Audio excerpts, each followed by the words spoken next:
Live. Ladies and gentlemen, boys and girls, people of all colors all around the world, pay attention when I'm spitting. I'm giving you straight facts. All heads beware. Welcome to No Cap. You made it through the week. Congratulations. Soft golf clap, man. I know it's kind of tough, boy, trying to make it through this end. These weekends toward the end of the year is like, man,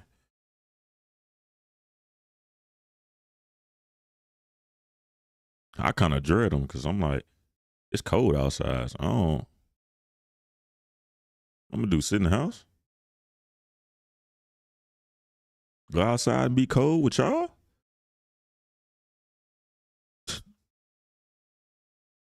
All right. So now you got a whole bunch of free time, and you got the people who got kids. They got to be at home with their kids. Kids that they don't even like. Kids that don't even like them. Everybody just buying time, waiting for the distraction of Christmas to get here.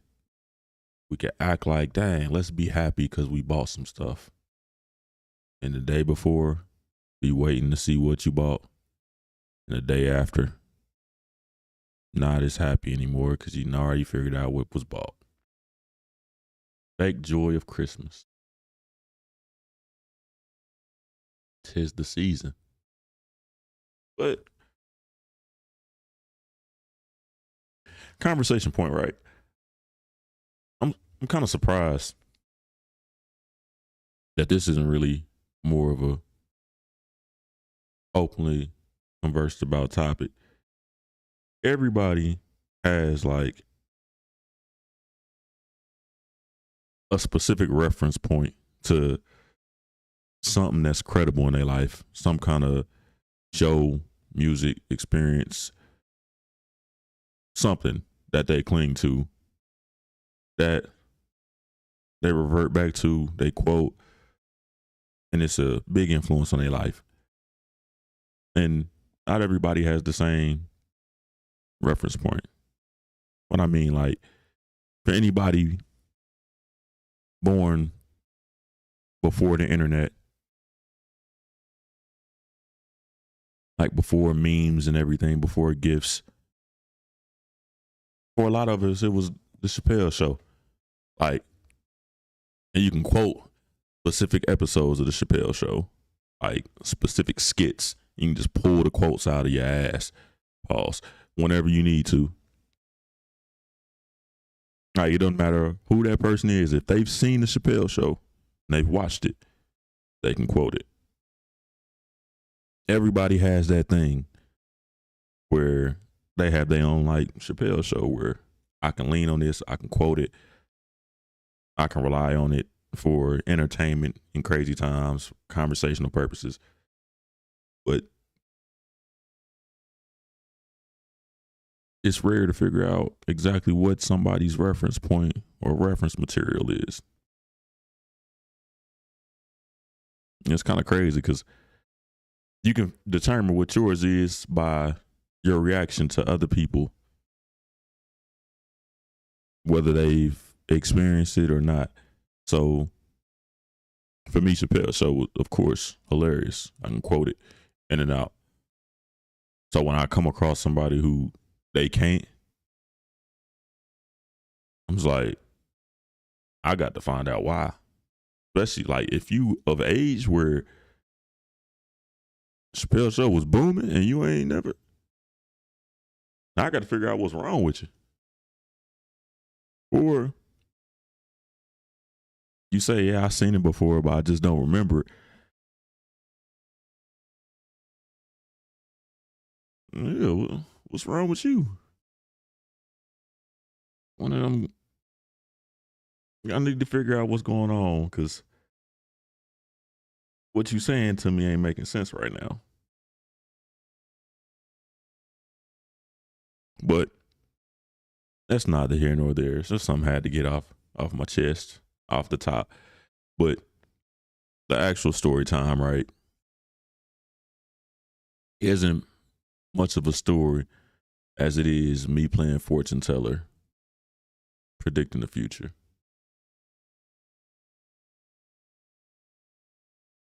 I think homicide is going to go up. I think violence against women is going to go up. Violence against homosexuals is going to go up. The wage gaps are going to increase even more than they do now, and that's going to lead to more violence. But this violence is going to be between rich and poor.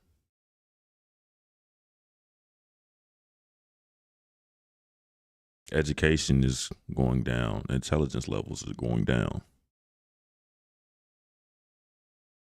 Impulsive behavior is going up. Substance abuse is going up. All of these are reasons that lend themselves to give credence to my opinion.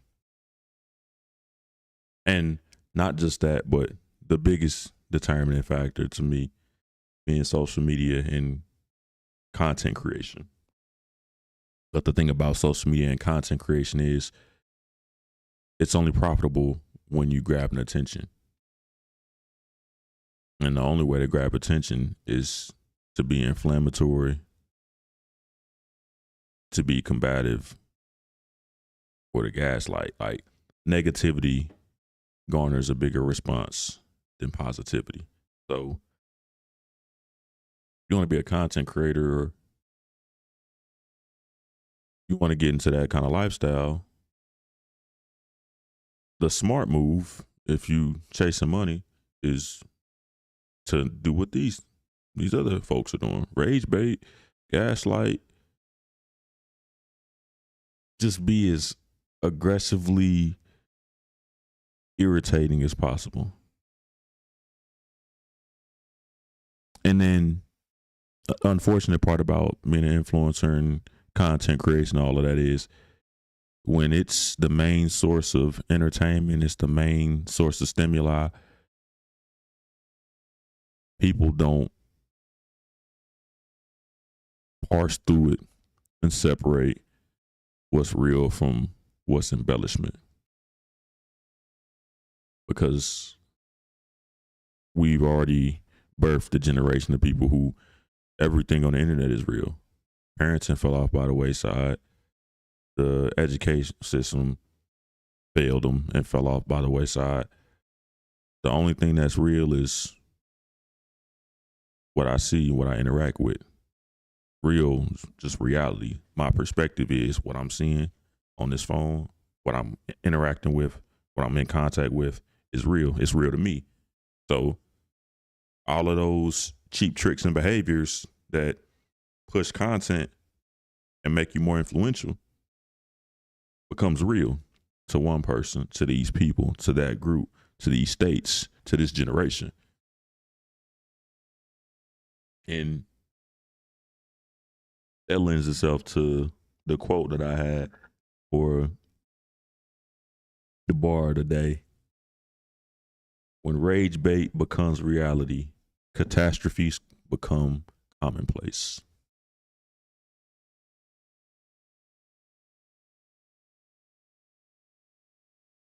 Because people are going to ride the wave. Rage bait is all the rage, for lack of better verbiage. To irritate people, to gaslight them, to get a negative response is going to get more attention, more interaction than positivity. So people are going to do what's going to get the response they're looking for. But the more you saturate the world with these things, the more regular they become. So eliciting negative responses from people or broadcasting ignorance becomes so regular that, man, it's just normal now. But the flip side of that is when you're irritating people, when you're gaslighting people, when you rage baiting, or when you spreading ignorance or a pessimistic propaganda or detrimental propaganda, people forget that the response to that is negative. if you do this to piss me off, my response is going to be one of somebody who's pissed off. So if a lot of people are just out here pissing people off, we got a lot of pissed off people. And when emotions are high, logic is low. When you're being impulsive, you're not really going to be logical. And when that's the thing, that's the case, you're going to get a lot of negative responses. Give you an example, right? For anybody that's on Twitter, on Instagram, Facebook, you'll see these interesting stories, these long posts of situational rage bait. My boyfriend of a certain amount of time does this for me. Let me tell you the ways and how I've manipulated him into doing this for me. He'll never know. What do y'all think? Some stories right there, they rage bait. You know what you're doing is wrong. That's the reason people typed it up. Because if I get 1,000 people to say I'm wrong, I've gotten 1,000 people to interact with it. And let's just say 150 of those people told me they're wrong in their own comments because they shared it to their page. Now you spread the propaganda. You spreading the rage bait. You taking this negative messaging and you passing it around. It's become so commonplace that now you get people who are in the comments who they'll try to disguise it as trolling, but they've been raised to think that bullshit is commonplace. So they go, shoot, I don't see nothing wrong with it. Get it how you live. You don't owe nobody nothing. Girl, do you. Planting seeds of distrust because the people who see the post, because it's being marketed, it's being spread, being shared, eyes are coming to these posts. Folks are reading it, seeing how many people agree with it, and now I don't trust folk. Posts like that being so common and being so just destructive. I've gotten to a point where now you got folk who are in relationships questioning their relationship because, shoot, we got in a situation like this too. Did you do me like this? I know you didn't do me like this. Planting seeds of distrust. Let alone if one of your spouses shared this shit or commented on it, or they get underneath and they trolling saying they agree with it. You never know who's watching. So you got to always be on your P's and Q's when you're in the public eye. But the thing about being in the public eye is folks are already building a perspective of you, building an image of you. And the image they build of you, you're not going to be able to adjust.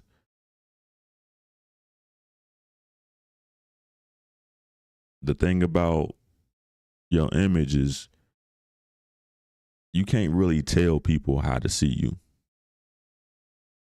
All you can do is your best to present yourself a certain way. And then the rest is up to God. You control what you can control. That's part of why LeBron has such a issue, or he has become such a polarizing figure, is when you get to a point where you're always telling people how they should think about you, how they should feel about you, after a point, they're like, bro, why? I feel like you forcing my hand, so I'm going to fight against it. So instead of me doing whatever you were telling me to do, I'm going to do the exact opposite. And that happens in society every day. You'll see one of these posts, and it's real big with women as well. And I ain't really like this man by using it for his money. He found out I used them. Now he's demanding I get the money back. What do y'all think I should do? And you'll have women underneath, girl, F him. He spent it on you anyway. And if you want the money back, that mean he ain't no big baller like he said he was. And the ones who are gaslight or celebrate the ignorance, it's quite common that a lot of them are single or will never find themselves in this situation because you're publicly showing yourself as somebody who's a terrible person. And a general rule of thumb, it doesn't matter what you look like. If you're a terrible person, people are just not going to want to be around you. And if they're around you, they're not going to be around you for long. Because it's going to get to a point where folk are so uncomfortable, they'll just wash their hands. And then folks will try to take that and rebrand it as, I was too strong, too independent, too much for you. Nah, you was a piece of shit.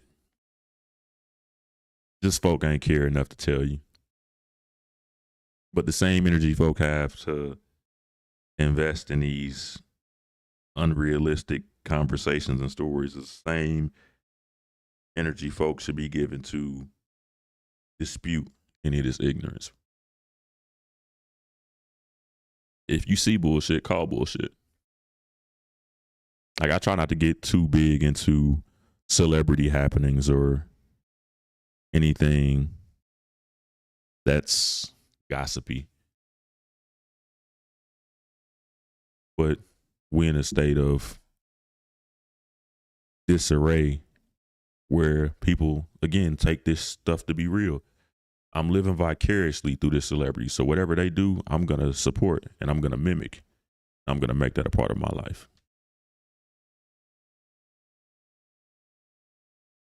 Like, a big conversation that I was seeing was Venus Williams being engaged to a white man. And then you'll see these long, like, on social media, anything that I can't be at the end of by 3 scrolls. Really, if I got to scroll 3 times, I'm not reading that shit.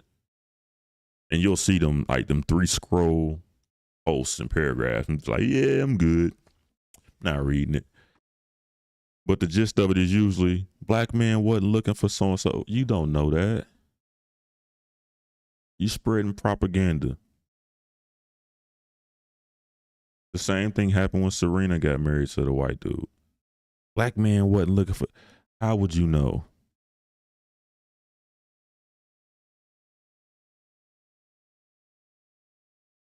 Because the exact opposite happens when it was Shannon Sharp.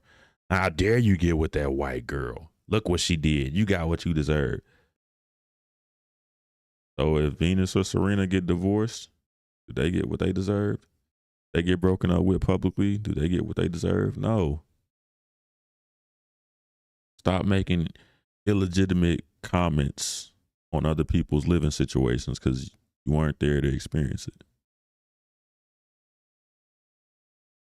But once one person says it, it's tough. We in a world where,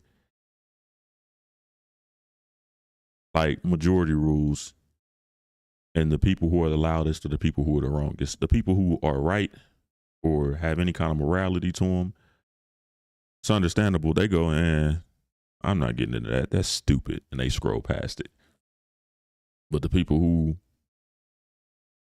full of shit, they're like, yeah, I'm going to show my support. So now the folk who had a level of maturity to scroll past it, now because of your counterparts, you have an obligation to speak up and discredit foolishness, because now it looks like the majority rules and looks like the majority is full of shit. And once you got, I think the rule of thumb now is if you get 5 people to agree with you publicly, you're right. Crazy as it sounds, if you get 5 people to agree with you publicly on any stance, that's a level of support that gives credence to whatever fucked up opinion you just gave. the it's the dumbest ever. Like, that's why the episode is titled what it is right now, The Art of Peer Pressure. Because there are no gatekeepers. There are no disciplinarians. There's a shortage of consequences. So anybody can say whatever and do whatever. And then there's a mob of people that come and pour gas on the fire and make a movement behind nothing. We're going to lend our support to baseless behavior, just decrepit activity. We're going to lend ourselves to that, and we're going to push it to a point where now it's publicly accepted. Kind of like feminism. We had valid points. We had a valid movement. We're going to continue to push it. Might not have worked the way we assumed it would have, but the people who picked it up and pushed it, they learned that, hey, even though we might not accomplish A, B, or C, we can get D, E, F, and G. So we're going to take D, E, F, and G and push it. And the people who get behind that, we might not accomplish D, E, F, and G, but we'll get J, K, and L somewhere down the line. And when you wash, rinse, repeat that cycle over and over again, people are learning, and get enough support, you can get anything done.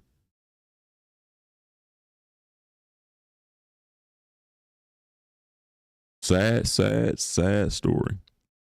But such is life, where really anything goes until somebody stands on you. The only time situations or fires get put out is when there's just an overwhelming majority of opposition, where somebody says something and immediately, man, get the fuck out of here.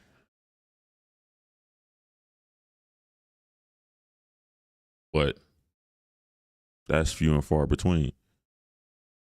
So much bullshit is getting pushed, and the only thing that's getting squashed are like the hugest issues.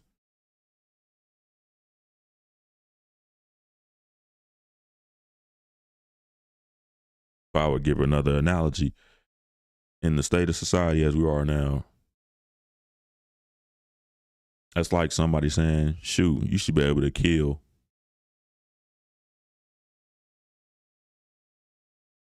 a person's child if you want to date them, but you don't want their kids. You'll get immediate, oh, hell no. No, not at all. No, squash it. The issue will die right there.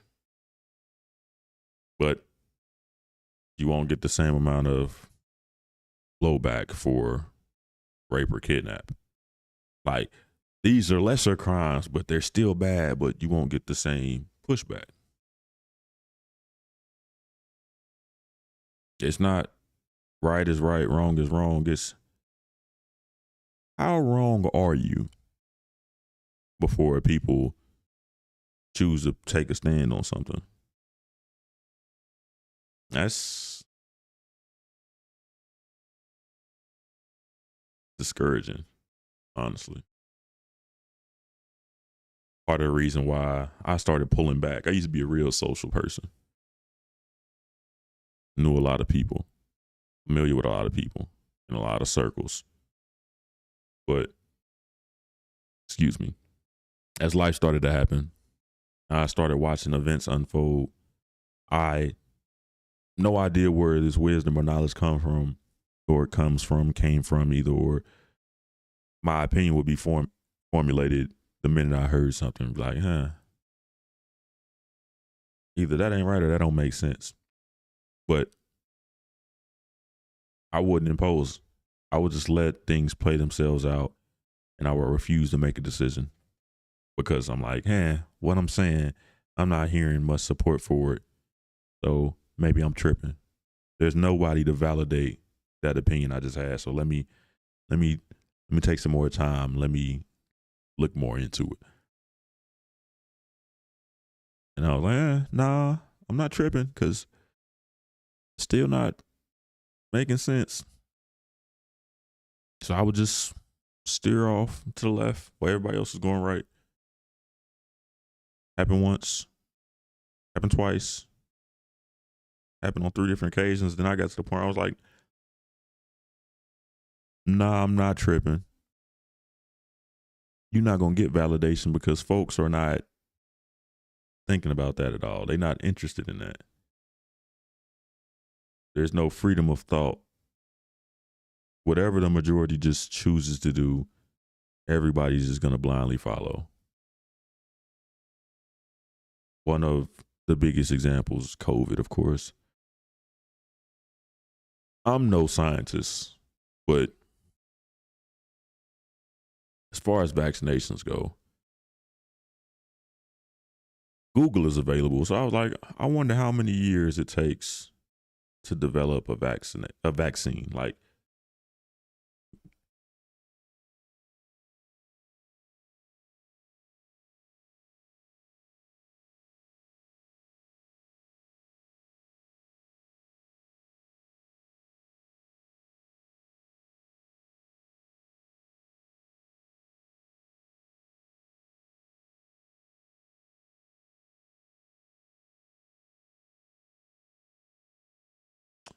yeah, all right, I wasn't tripping. Of course, with technology advancing, that's going to shorten it, but I just Googled it. It took more than a decade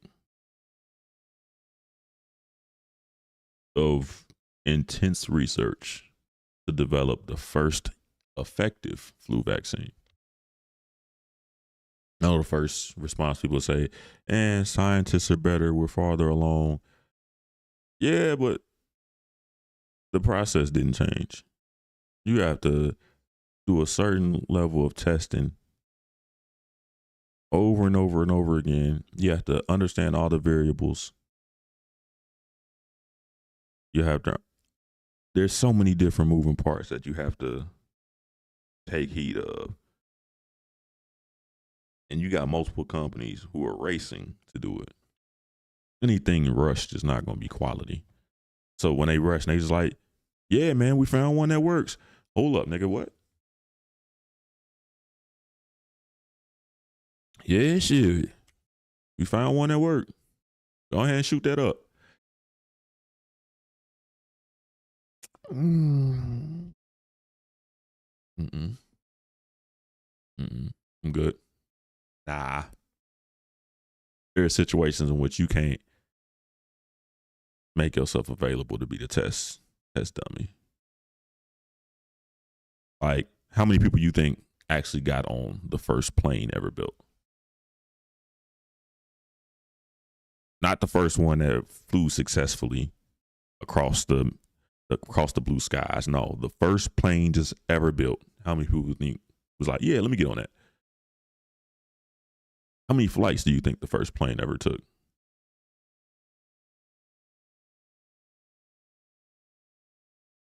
It's equivalent to me. You playing with people's lives.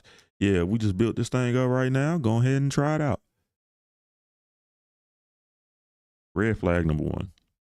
Red flag number 2. Yes, multiple companies who got one, and each one got different ingredients.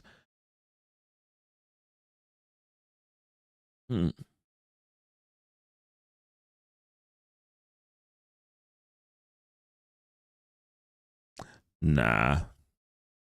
Red flag number 3. Yeah, it alters your DNA. Everybody's DNA is different. So how is it gonna have the same effect?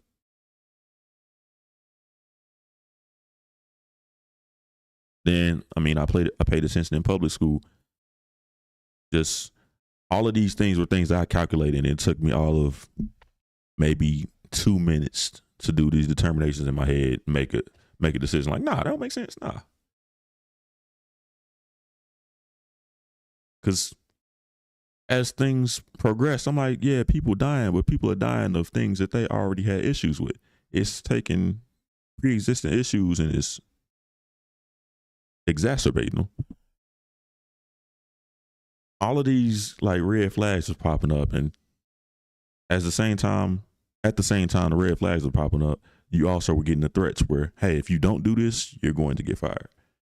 If you work in this position or in this career field, or if you're underneath these authorities, either you're going to do it or else. So the only way to balance out a threat on your life and supersede that is to make another threat on your life. Yeah, you can die if you take this. Yeah, but if you don't do it, you're gonna have a slow death where you can't provide for yourself. So would you rather die quickly and immediately, or die slowly and prolonged? And quick death, and I'm going to get that shot. So COVID. And then once people started getting it, the propaganda popped up where if you don't get it, you don't care about other people. You don't care about your family members. You need to take it for them. Me taking it has no effect on them. Yeah, Will, it's going to, like, hear me out. You getting vaccinated is going to decrease the chance that they have serious health issues. So if you don't get the vaccine, you're going to have super COVID that could infect everybody around you. But if you get the vaccine, you're going to get a more chill COVID, even though it affects each individually different. The shit didn't add up, didn't make sense, but I went through the process that I know, evaluate this with the information I know to be true, and keep everything simple. Pardon me. One of the processes they put us through in public school, got to ask the 7 whys. If you want to get down to the bare bones of something, understand it at its simplest, ask why 7 times until you get down to the very baseline of it. Another situation. This one different. Like Drake Kendrick beef. Like for a lot of folks, it's like, yeah, it's not that big, but it is that big because people deify these celebrities. They idolize them. So the lifestyles that they live, people are accepting of and celebratory of. I'm one of the people, I guess I'm old school, where if I don't support you personally, I don't give a fuck about nothing else you're doing. I don't care. I'm not supporting you in it. So if you're a dickhead, I don't care what kind of music you make. I'm good. Folk didn't care about that. But as it played itself out in the music, yeah, it turns out a lot of people don't like this one person because he's a dickhead. And this person is artistically expressing that this person is a dickhead. So now it's hard to support you because, I mean, you kind of look like a dickhead on every front.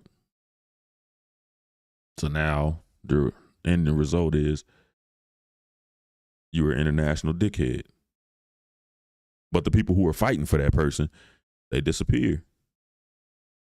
You was riding strong with them until the label of dickhead stuck, and then you disappeared. I never forget who all was standing on what side and why they were standing on that side.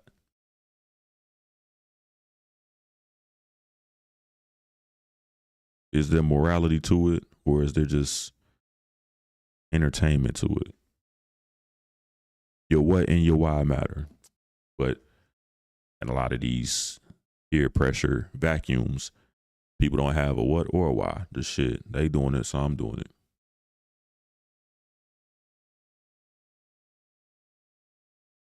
And it affects so many different areas of life. You might not know it, but a lot of women are single mothers right now just because they got friends or family members who are single mothers. A lot of men are deadbeat dads because shit, I got some friends or some family members who deadbeats. We make a game out of manipulating women, fucking them, and then disappearing. I need love, and the only pure definition of love I think I'm ever gonna find is one with my child. I don't care about the consequences of my actions. I don't care about what's gonna come after my actions. All I know is this is my goal. This is my intention. I'm gonna chase that and then deal with the rest after. And the goal and the intention is usually just to fit in. There are people who are becoming single parents just to be like other single parents. And it sounds stupid, but you got to remember, these are the same people who I'm going to get a substance abuse addiction because people are bragging about how cool it is to be addicted to this substance. So I'm going to do it too. And it tracks back, man. Once upon a time, your aunts, uncles, grandma, and grandpa was all smoking crack because other people were smoking crack. It can't get much stupider than that. So everything else after that is shit.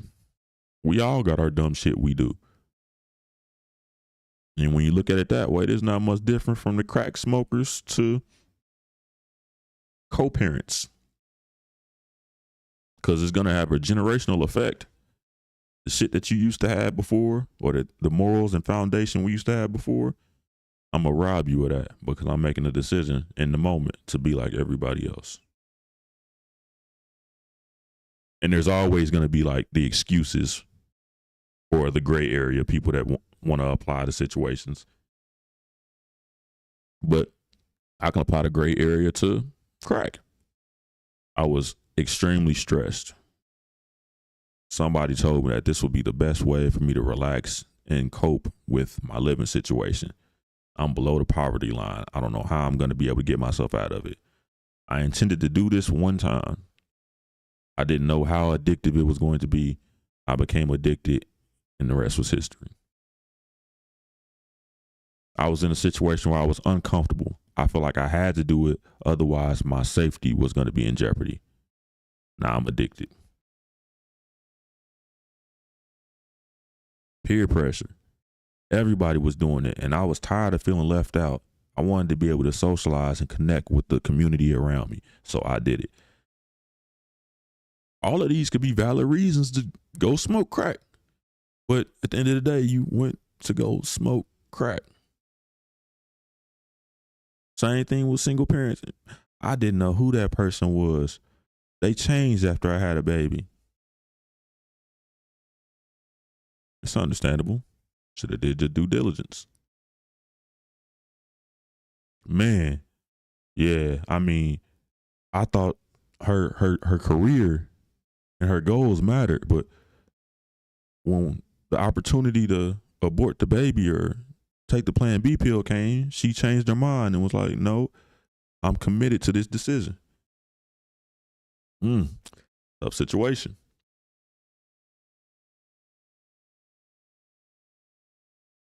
I'm independent. I feel like I can raise a child on my own. Don't need nobody's support. Yikes. Still the decision. But all of these examples, how many of them would you believe to be what everybody's doing? Like the situation where you so stressed you go smoke crack. How many people you think were that stressed where crack was just the best option? Not many. So how many people you think, man, shoot, he switched up after the fact, and you think that to be the truth? Not many, because when you look at it, you wasn't that stressed. You really was curious and you wanted to try, and you heard about it. On the other end, that person ain't switch up. They was exactly the person that you met. You just ignored all the red flags because you was focused on some other shit. And all of these decisions would look completely different if the vast majority were on the other side of the fence. And that's the art of peer pressure. The thing about art is you can have multiple people look at the same piece and be inspired in different ways. They can pull different things from it. Perspectives different. It's the same thing with social decisions, where if people actively had to stand on their own merit and address a situation, analyze a situation, you would get a million different perspectives. And as with art, when somebody makes their opinion known and makes their opinion loud enough, it becomes the defining factor behind whatever the piece is. Imagine if the first people said the Mona Lisa was trash. How valuable do you think it would be? If the first people who saw it was like, man, this is shit. This is lazy. You could have done better. Sistine Chapel. Imagine if people walked in there like, I would never suggest nobody come in here. You wasted your time. The same could be said of these decisions, right? You become a single parent. Folks is just like, man, what kind of dumbass is you? You done fucked the child future up before they even got here. That's stupid and selfish of you. You don't need to be thinking like that. Matter of fact, we're not even sure you can be trusted to make decisions on your own because you're not worried about the consequences. Imagine if that was the response instead of, I can't wait to figure out what kind of baby it's going to be. What's the sex going to be? When is the baby shower? Oh my God, I can't wait to meet my niece or nephew. Oh my goodness.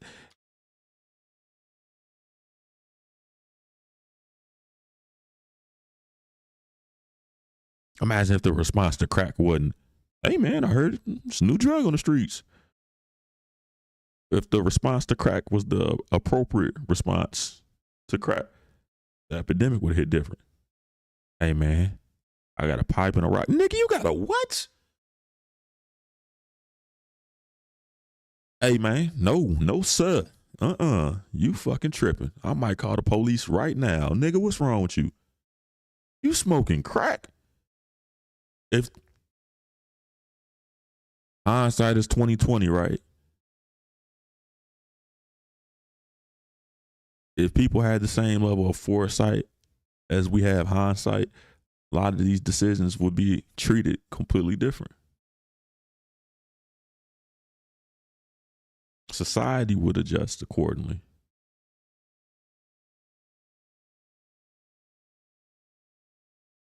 It's kind of tough because it goes back to the substance abuse episode I had where folks will let a generation of fucking up happen. They'll let the consequences hit you for a full decade before they double back and be like, man, yeah, y'all probably shouldn't do that. And remember, I try to be as informed as possible. As I was talking about it, right? I seen a whole bunch of posts and information about, man, this generation just does not drink how they used to. Alcohol sales are down across the board. Yeah, folks figured out how fucked up it was. But then they introduced you to the new one. They didn't hit you with the remix. And now you got to deal with the remix. That's a tough pill to swallow, honestly. But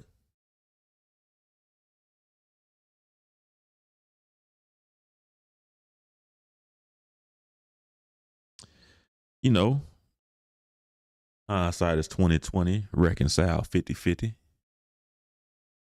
And the art of peer pressure is a crazy thing because it follows society in the way that if it's more socially acceptable to be negative, then the majority of people are going to pressure you to do something negative.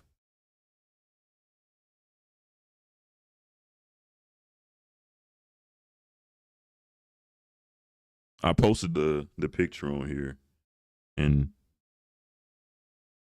a lot of folk,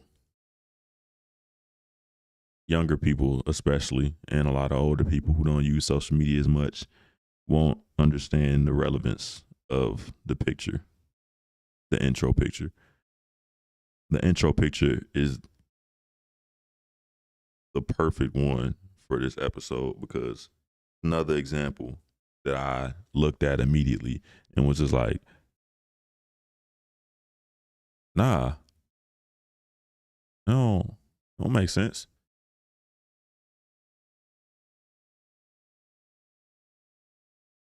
A lot of the general advice I give to people is 95% of social causes, ideas, movements online are bullshit or are negative. Excuse me.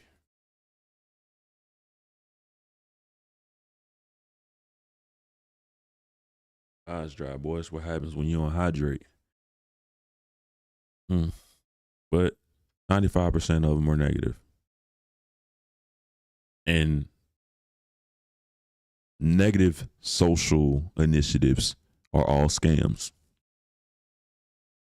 Because if you were to address people just flat out and straight up with the situation that they're signing up for, on an individual basis, people would not agree to that. Go back to the example, right?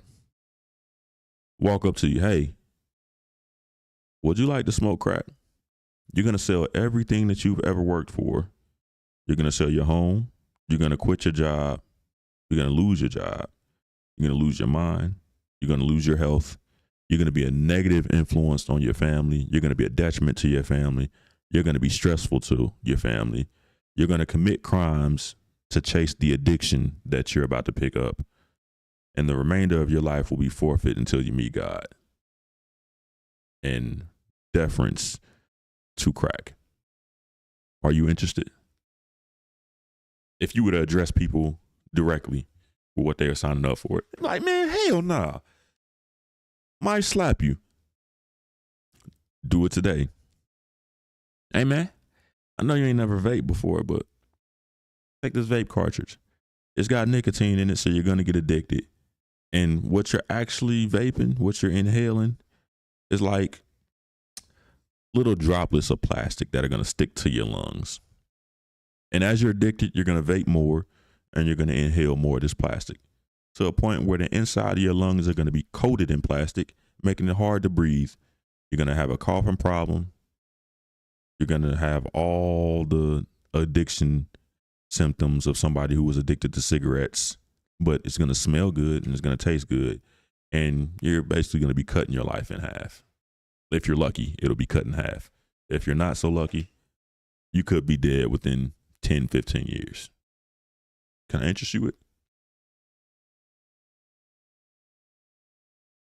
How many people you think will sign up for that? Like, hey, man, you want to start vaping? You can probably be dead in 15 years. It's another extreme example. I'm going to give you a more common example. Hey, would you like to have unprotected sex and then struggle to raise a child on your own?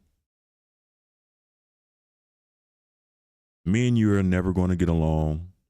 Best case scenario, we dub ourselves as co-parenting, where our families are completely separate and we're going to fracture our child's psyche because they have to bounce back and forth between families. And it's going to be a hindrance to your ability to actually build your own family.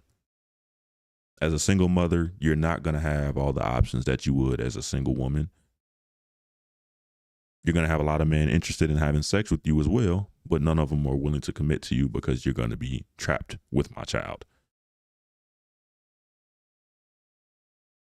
We're going to stress each other out for the next 18 years, you're going to be fighting loneliness while also being overly masculine because you have to be the mom and the dad when you're in the house. And you also have to be cautious how many men you have around our child, because that can influence our child to do the same shit you're doing.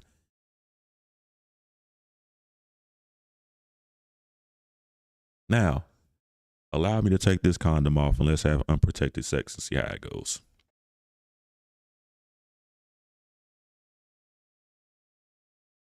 If you present it that way, it'd be crazy. But again, this is all that peer pressure. This isn't your situation. This is somebody else's situation and them inviting you to it. So had a conversation laterally. Hey girl, you should be a baby mama like I am. Yeah, it's stressful dealing with this man because I can't really date, or I can't really figure out why dating isn't as easy as it was before. All the options I think I have, none of them will really commit to me. So I kind of take that out on him. He gets to date as he pleases because I won't give him custody of the child because it's my child. So he gets to do as he wants. So I'm going to stress him out. And whatever feelings are void from me, I'm going to make him financially make up for it. I'm going to keep getting more child support that'll hopefully fill the hole of emptiness that comes from not being in a real relationship. My child is going to grow up not having everything that they require to be a full person, but I'm going to make up with that with buying them shit. You want to be like me? Our kids can hang out together and grow up together and have experienced the same traumas as each other. How many people you think would sign up for that? Yeah, let's raise some traumatized kids together and let's be single for the remainder of our lives together.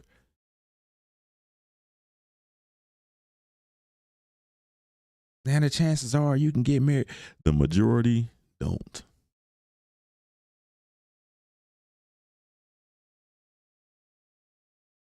Give you some game on the way out. A lot of things that you see in hindsight, you can see in foresight. Anything that has to be processed to be consumed, bad for you. That's the crack example. Any substance that has to be processed before you consume it is bad for you.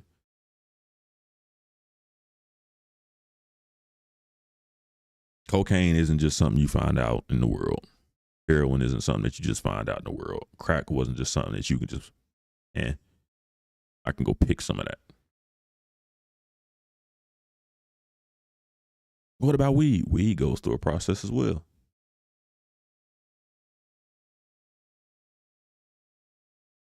Alcohol goes through a process. Wine does as well, but wine gonna be wine whether you touch it or not. That's more of a natural process. Yeah. Dating wise, right? Women control sex. Women, you have the ability to tell a man, yes, you can get some of this pussy, or no, get away from me. Men have the ability to go, I would like that same pussy for the rest of my life.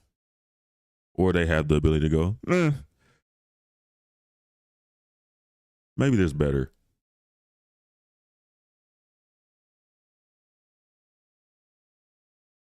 All you can do is control what you can control. And if you don't do that to the best of your ability, you did it to yourself. That makes you a damn fool. But if you succumb into the art of peer pressure and you looking around you and doing what everybody else is doing around you just to continue to fit in, no cap, that make you worse than a damn fool. That make you mindless, a sheep, inconsiderate, ignorant, unintelligent, Dickhead.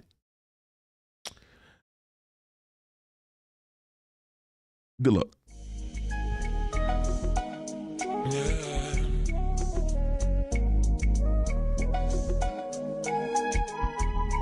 J-Lo, dude.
Yeah.